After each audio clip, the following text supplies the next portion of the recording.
Toy izao ndraiky avana ny teny zaraina zay omenantsika anio. Andray an-tanana ny fiainanao olony ny tompo. Miverena amin'Andriamanitra amin'ny fonao rehetra. Araka ny ao amin'ny Samuela voalohany toko 7:17 amin'ny anaran'i Jesosy hoe ary hoy Samuela tamin'ny taranak'Israely rehetra. Raha miverina amin'ny Jehovah amin'ny fonareo rehetra tokoa ary ianareo, dia ario hiala aminareo ny andriaman-kafa sy ireo Astarta ka ampiomany ny fonareo ho an'i Jehovah, ary aoka izy ihany no hotom-ponareo dia hamonjy anareo amin'ny tanan'ny Filistina izy. Dia izy Andriamanitra no hiaro anao eo anatrehan'ny fahavalo.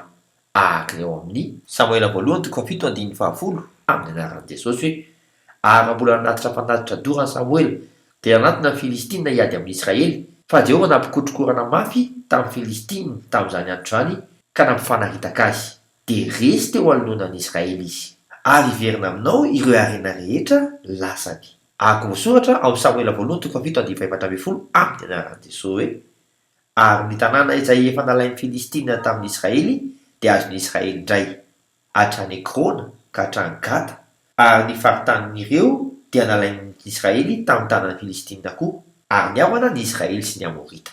Samiary manao dingana vaovao e, vavaka isika. Raha eo anompo anao amin'ny foky rehetra aho, satria fantatro fa izay no vahaolona tokana hitahinao aho. Amin'ny anaran'i Jesoa Kristy velona avy any Nazareta. Amen. Mandra-piaona tompoko, fiadanane.